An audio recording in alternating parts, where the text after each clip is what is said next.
Ang kwentong ito ay hango sa totoong buhay. Karanasan ito ni Saul. Taong 1964, Aritaw, Nueva Vizcaya.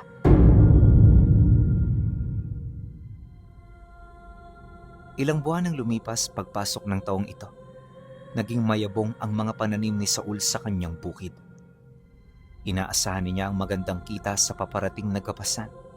Subalit ilang araw lang ang dumaan, ang langit ay biglang nagalit. Umagang-umaga pa lang, napakalakas na ng ulan sa labas.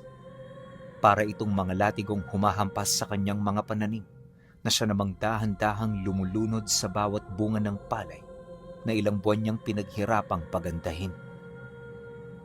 Ngunit habang dumaraan ang malakas na unos, isang nakakabulag na liwanag ang biglang tumama sa gitnang bahagi ng kanyang bukirin.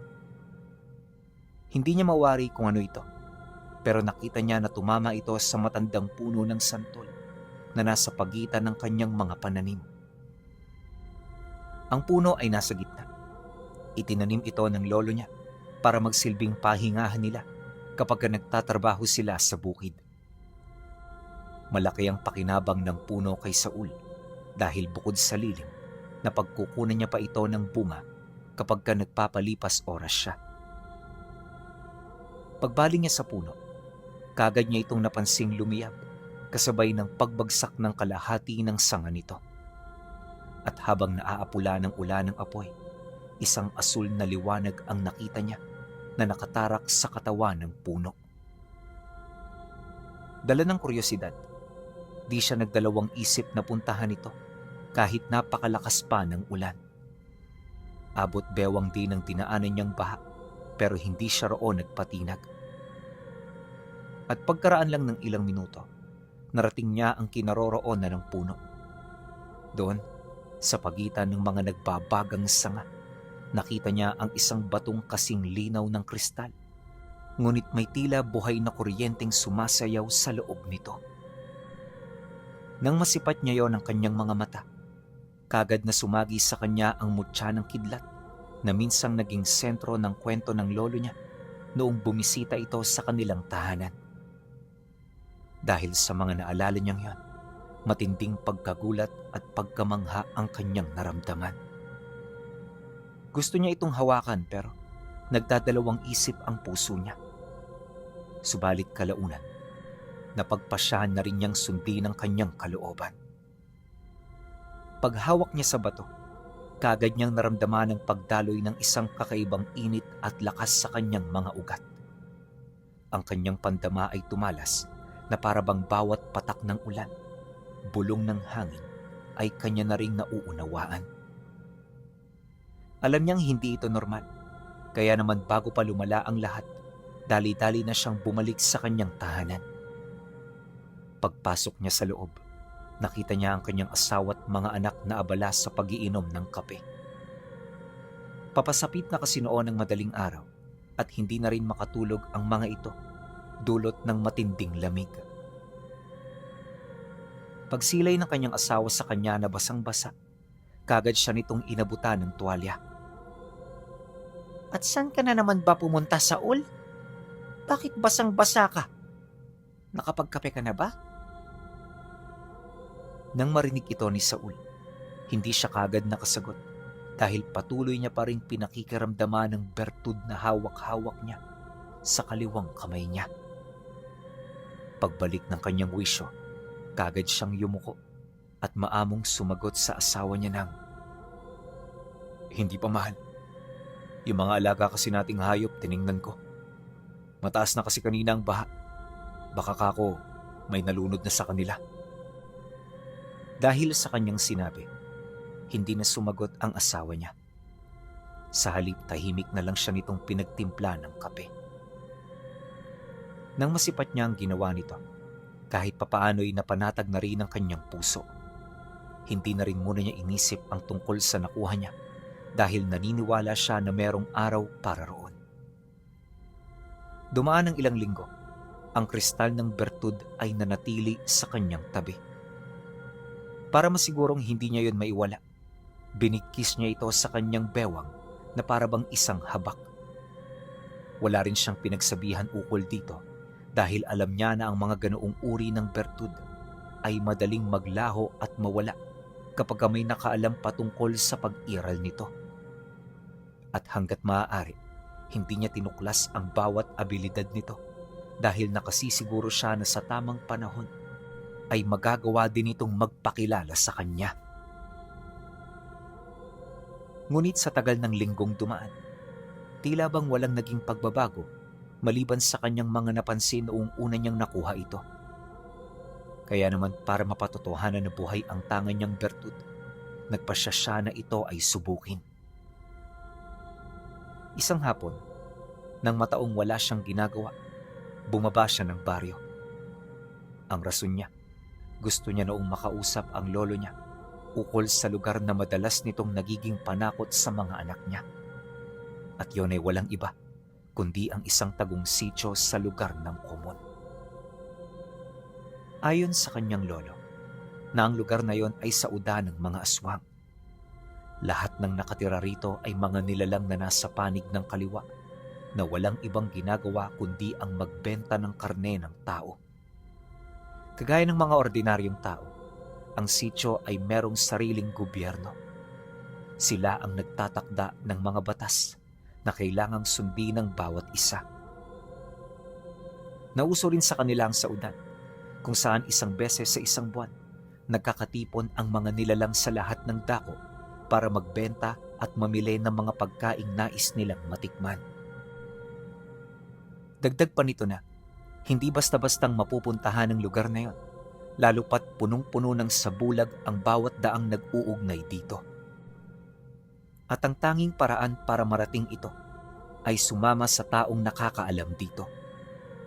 Naisip ni Saul na yon ang pinakamagandang pagkakataon para masubukan ang taglay niyang abilidad. Nang makababa na siya ng baryo, nakita niya sa merkado ang lolo niya na namimili ng mga pagkain para sa hapunan ng kanilang pamilya. Pagsilay naman ito sa kanya, kagad siya nitong tinawag habang masayang naglalakad papalapit.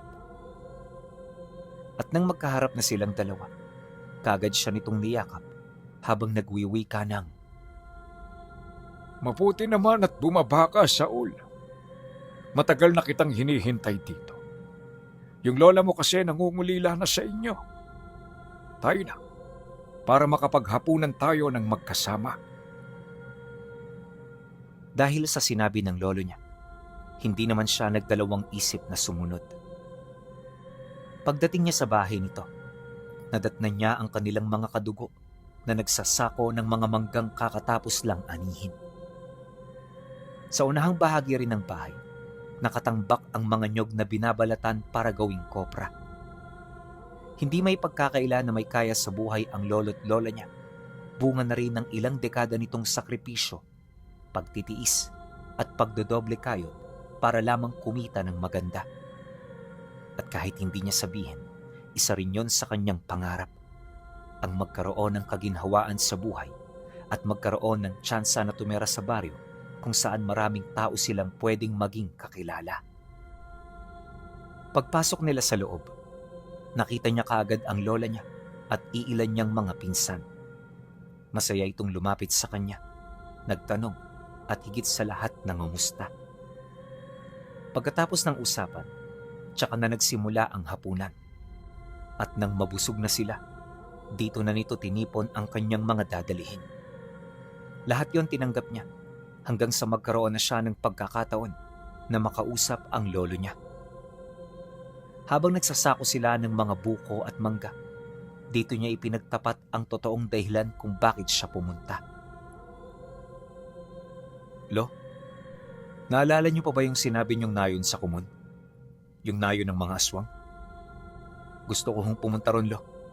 Gusto kong malaman kung totoo ba sila o hindi.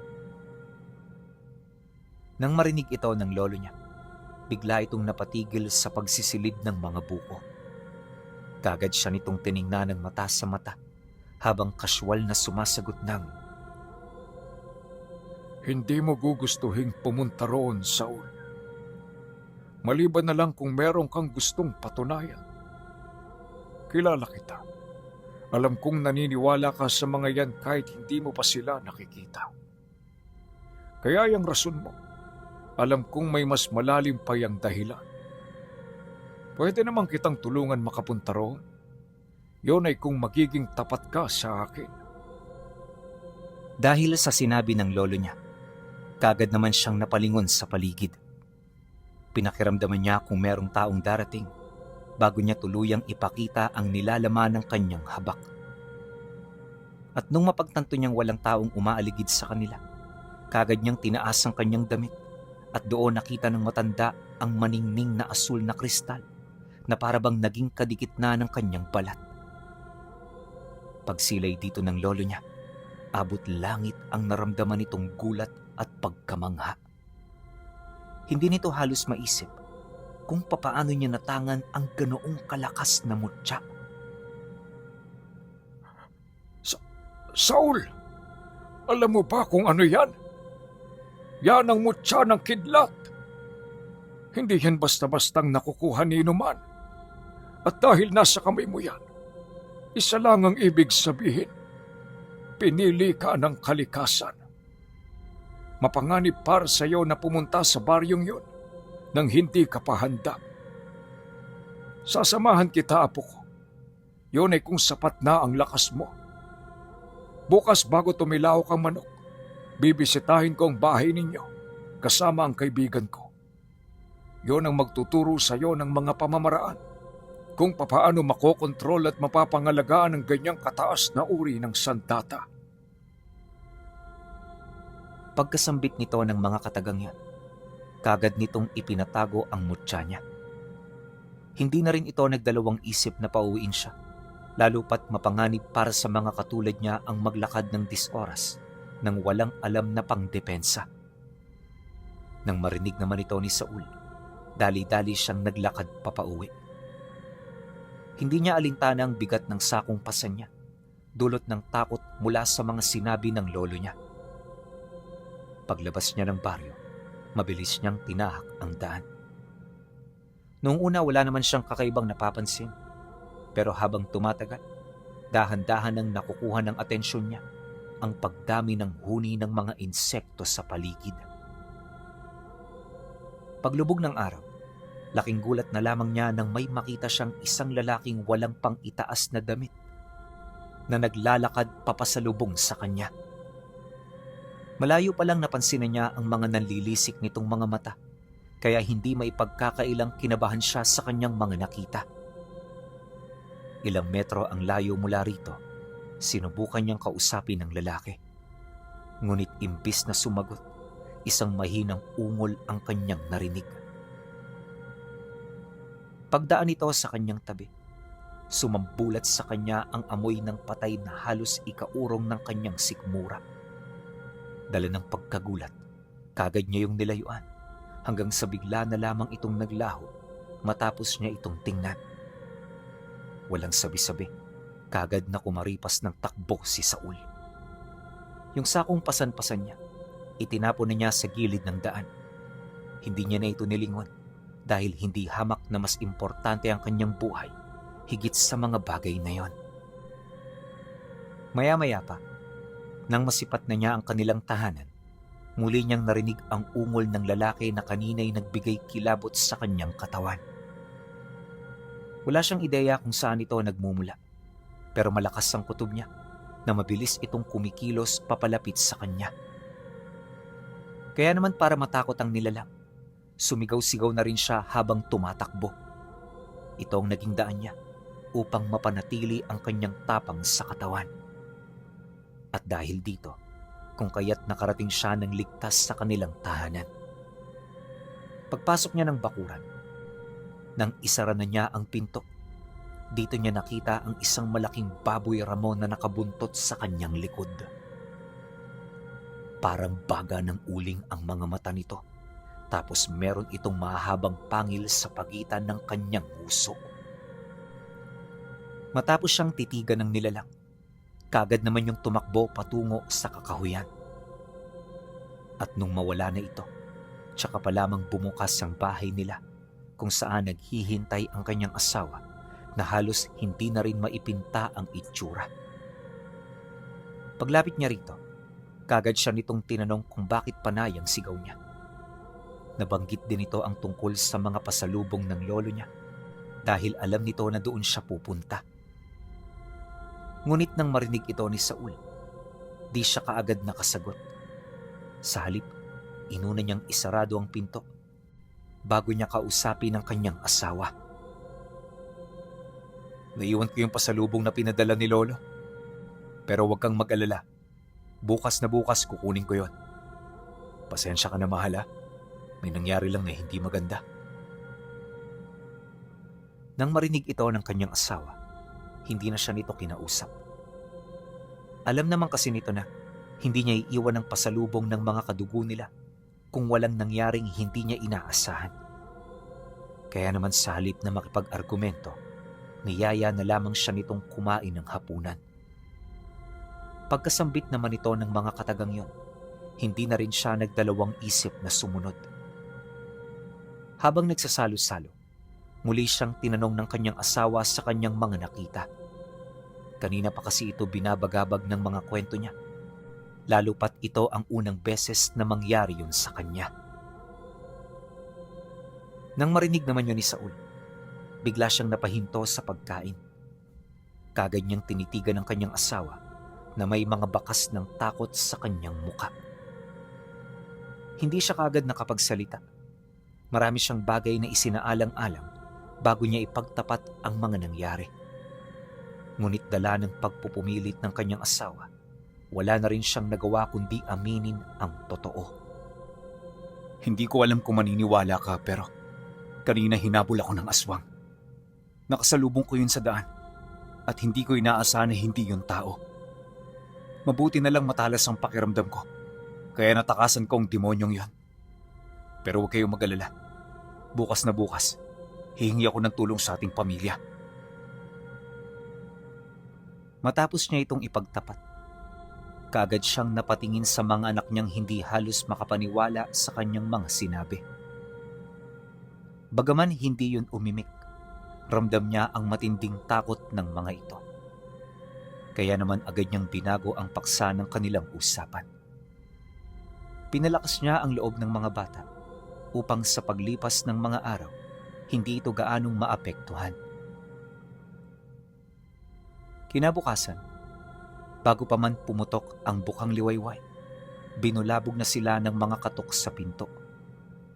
Yung lolo niya dumating na, kasakasama ang antingerong ipinangako nito sa kanya. Pagbukas dito ng kanyang asawa, agad naman yung tumuloy. Doon, inilahad nito sa kanila ang magiging sitwasyon sa kasagsagan ng kanyang pagsasanay. Habang wala rito si Saul, ako ang magbabantay sa inyo. Huwag kayong mag-alala. Lahat ng kailangan nyo ibibigay ko sa inyo. Magdadala rin ako rito ng tauhan para may bantay kayo pagsapit ng gabi. Magpakatatag kayo, lalo ka na Rhea, dahil sa mga oras na ito kailangan na kailangan kayo ng mga anak ninyo. Nang marinig naman yon ng kanyang asawa, hindi na ito umimik. Sa halip tumango na lang ito, hudyat ng kanyang pagsang-ayon. Pagkatapos ng usapan, dito na kinausap ng antingero si Saul ng sarilinan. Nagtagal ito ng ilang oras bago nagsimula ang kanilang pagsasanay. Ayon sa kanya, na noong mga sandaling yon, gulong-gulo talaga ang isip niya sa puntong maging siya.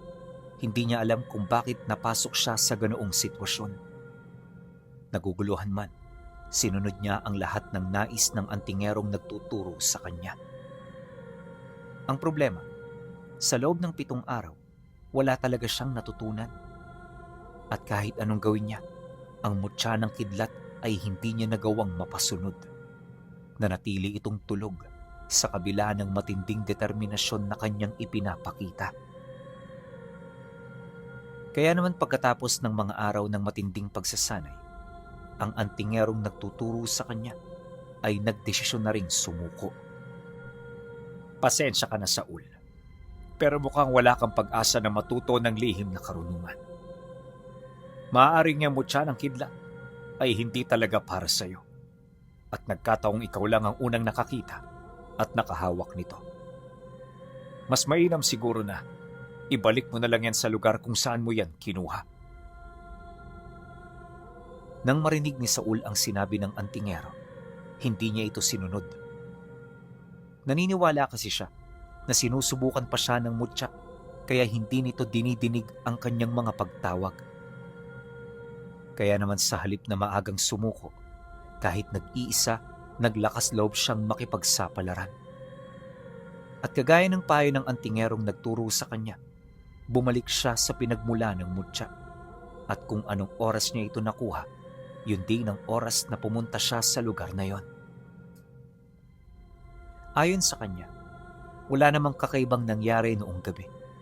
Pero habang papalapit siya, muling bumuhos ang malakas na ulan. Panaka-naka ang pag-ihip ng hangin sa paligid, kasabay ng pagdagungdong ng langit. Paglapit niya sa puno ng sampalok, nakita niya ang sanga na pinagkuhanan niya ng mutya. Doon may mga nakita siyang bubog na tila bang nagliliwanag. Paglapit niya rito, kagad niyang naramdaman ng mas lalong pag-init ng mutya sa habak niya. Di na siya nagiging komportable na dala niya ito, kaya dali-dali niya itong hinubad. Pagkakuha niya sa mutya, may kung anong puwersa ang humugot dito, pabalik sa puno kung saan ito tumama. Sinubukan itong pigilan ni Saul, pero sa sobrang lakas ng puwersang yon, hindi niya yun nagawang pigilan. At nang makawala na sa kanyang habak ang nakuha niyang mutya, bigla itong dumikit sa tipak ng kahoy kung saan niya ito nakita. Kasabay nito, ang mas lalo pang paglakas ng ulan hanggang sa dahan-dahan ng lamunin ng baha ang palaya nila. Makalipas ang ilang minutong pagmamasid, may nakita siyang isang binata na biglang umahon sa likurang bahagi ng puno. May maputi itong buhok, maputing kasuotan at maningning na mga mata. Sa kabila rin ng malakas na ulan, nakapagtatakang hindi ito nababasa. Pagkuha nito ng bertud, kagad niya itong idinikit sa butong nasa gitna ng kanyang kamao. At pagkatapos nito, ang liwanag ng bertud ay kumalat sa buo niyang katawan. Huminga ng malalim ang nilalang, kagad itong napatingin sa kalangitan na parabang hinihigop ng mutya ang kanyang pagkatao at kaluluwa. Maya-maya pa, matapos ang pangyayari, muli itong tumingin sa kanya. At sa puntong yon, may bahid na ng ngiti ang mga labi nito. Nagsimula na rin itong lumakad papalapit, kasabay ng dahan-dahan itong pagwika sa kanya ng, Hindi mo talaga mapapaamaw ang bertud na to, Saul, dahil buhay pa ang nagmamay-ari rito.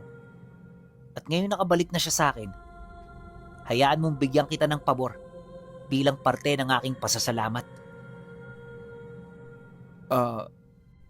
Anong pabor po ba ang tinutukoy ninyo? Nagtatakang tanong niya. Lilipulin ko ang mga kaaway mo para mas maging mapayapa ang buhay ninyo. Isang regalo na kailan may hinding-hindi mo makakalimutan. Dahil sa sinabi ng nilalang, kagad na sumagi sa kanyang isipan ang aswang na nagtangka sa buhay niya. Alam niyang babalik pa to at naniniwala siyang magdudulot ito ng kalbaryo sa kanyang pamilya. Kaya naman walang pagdadalawang isip, kagad niyang ipinagtapat sa nilalang ang tungkol dito. Detalyado ang kanyang pagkakabahagi, kaya kagad nitong nalaman kung saan matatagpuan ang aswang na tinutukoy niya. Mariin din itong inilahad na kung nais niyang mawala ang problema niya tungkol dito, kailangan nilang lipulin ang angkan na pinagmumula nito. Kapag kasi pinatay nila ang nilalang na yon, posibleng magdulot lang ito ng mas matinding puot para sa mga kauri nitong may iwan. Kaya naman napagdesisyonan ng nilalang, nalilipulin na lang nito ang lahat ng kadugo ng aswang na tinutukoy niya. Huwag ka mag-alala, Saul. Gaano man karami ang ating kalaban, hindi ang mananalo sa akin. Ngunit bago mo makuha ang tagumpay na inaasa mo, kailangan mo magsakripisyo. Kailangan mong sumama sa akin patungo sa kanilang pugad. Ikaw ang magiging saksi sa lahat ng aking mga gagawin. Nang marinig ni Saul ang tungkol dito, katakot-takot na kaba ang naramdaman niya. Hindi niya halos maisip ang kanyang mga isasagot. Gawa ng ito ang unang pagkakataon na may nilalang na magyaya sa kanya patungo sa pugad ng mga nilalang na nasa panig ng kaliwa. Sa paglipas ng mga araw, hanggat hindi pa nagpaparamdamang may-ari ng bertud, palagi na siyang tulala at hindi mapakali. Yun bang parang minuminuto may tanong siyang hinahanap ng kasagutan sa kanyang sarili? Naapektuhan na rin ito ang kanyang pamilya, kaya madalas na silang mag-away ng kanyang asawa. Mabuti na lang, palaging namamagitan sa kanila ang lolo niya. Dahil dito, kung kaya't hindi na gaanong lumalala pa ang kanilang mga hindi pagkakaunawaan. Isang linggo ang lumipas. Dito na nagsimulang magparamdam ang nilalang. At pagtungtong ng gabi ng Lunes, bigla na lamang itong bumisita sa kanilang tahanan.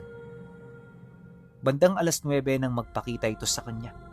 At ayon sa nilalang, yun na ang oras ng pagbisita nila sa nayon kung saan nakatira ang aswang na nagtangka sa kanyang buhay. Nang marinig naman ni Saul ang sinabi nito, hindi niya maiwasang magreklamo. Sa lalim kasi ng gabi, posibleng abutin sila ng madaling araw bago sila makarating ng kumon. Ngunit nang marinig ng nilalang ang kanyang dahilan, hindi ito nagpatinag sa kanyang desisyon. Mas maganda na sa ganitong oras tayo pumunta sa pugad nila. Dahil ang ating pagdating ay hindi inaasahan ng ating mga kalaban. Masosorpresa natin sila at sa pamamagitan nito, hindi sila makakapaghanda. Dahil sa sinabi ng binatilyo, wala na rin siyang nagawa kundi ang sumunod. Paglabas niya ng bahay, dali-dali nilang tinahak ang daan. At sa tulong ng kanyang kaibigan, kung kaya't mas lalong naging mabilis ang kanilang pag-usad. Bandang hating gabi na nang marating nila ang baryo. Nadatnan nila itong walang katao-tao. Tahimik kung titingnan sa malayo, animoy walang karumal-dumal na nangyayari. Pero habang papalapit, dito na nila napapansin ang mga nagkalat na katayan sa labas lang ng mga tahanan naroon. May mga nilalang na rin silang nasisilayan na naliligo sa dugo ng mga biktimang kinakatay nila.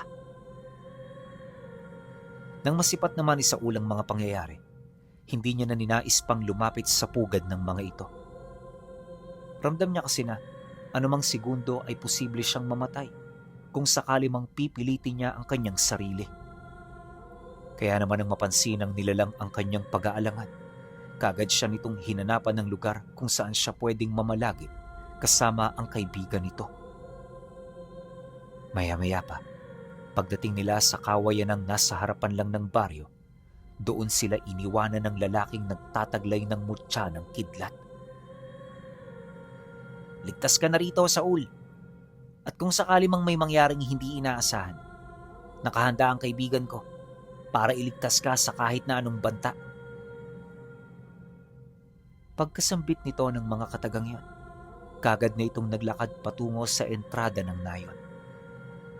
Habang binabagtas ng lalaki ang daan, kapansin-pansin ang pagdilim ng kalangitan. At nang makapasok na ito sa entrada, biglang bumuhos ang malakas na ulan na sinabayan ng panaka-nakang pagkulog at pagkidlat. Ang nakakagulat, yung ganoong klima ay tila sumasabay sa lalaking may hawak ng bertud ng kidlat. At sa isang kisap mata, napansin ng mga aswang ang presensya ng may tanga ng mutya. Kagad nitong itinigil ang kanilang mga ginagawa at dali-daling nagkatipon sa isang lugar kung saan inaasahan nilang pupuntahan ng dayo sa kanilang lupa. Maya-maya pa, nang makalapit na rito ang lalaki, biglang nangyari ang mga bagay na kanilang inaasahan. Ilang segundo lang ang lumipas, nagkagulo na sa buong paligid. Napuno na ito ng atungal ng mga nilalang hanggang sa may mga narinig na siyang sigaw ng mga namamatay at nahihirapan. Nagtagal ng kalahating oras ang pakikipaglaban ng nagtatanga ng Bertud at doon niya nakita ang kagilagilalas na pamamaraan nito ng pakikipaglaban. Sa bawat pag-atake nito, sumasabay ang dilaw na liwanag na nagpapabilis sa kanyang pagkilos at pag-atake. Dahil din sa mga liwanag na yon, kung kaya't hindi siya basta-bastang masunggaba ng mga aswang. Para itong nagiging kalasag na kusang inaatake ang kahit na sinong nagbabanta sa kanyang kaligtasan. Dahil dito, kung kaya't mabilis na nagapi ang mga aswang. Bawat isa sa kanila, walang nagawa kundi ang mamatay sa kamay ng nilalang na nagtatanga ng Bertud. At makalipas lamang ang kalahating oras, karamihan sa mga ito ay wala ng kakayahang lumaban. Lagpas kalahati na rin ang namatay at halos kalahati naman ang nagdedeliryo at naghihingalo. Nang mapansin naman ito ng nagtatanga ng mutya ng kidlat, kalmado nitong inikutan ng nayon. At sa pinakadulo nitong bahagi, nagtawag ito ng malakas na kidlat na kaagad na sumunog sa mga tuyong damo at mga bubong ng pugad na gawa sa kugon at pawid. Matapos naman yung maisa katuparan ng nilalang, kaagad itong naglakad pabalik sa kinaroroonan niya. At nang makalapit na ito sa kanya, tsaka pa lamang nila nakita ang paglamo ng dambuhalang apoy sa kabuuang bahagi ng nayon. Tapos na ang problema mo, Saul. Wala ka nang iisipin pa dahil lahat ng kaaway mo nagmumula sa pugad na yan. Matapos nitong makapagsalita, kagad naman silang umalis sa lugar na yon. At nang makarating sila sa bahay ni Saul, walang pagdadalawang isip siya nitong iniwan. Kinabukasan, nang bumisita ang lolo niya, inilahad na niya ang tungkol sa pagkawala ng mutya at ang tungkol sa pagkawasak ng liblib na nayon sa lugar ng Kumon. Noong una, hindi ito pinaniwalaan ng matanda, pero nang makita niya ito sa sarili niyang mata, hindi na niya natutulan pa ang kwentong ibinahagi ng apo niya. At magmula noon, naging usap-usapan na ang tungkol sa misteryosong nilalang na isang hamak lamang na binatilyong may mutya ng kidlat na umubos sa isang pugad ng mga aswang.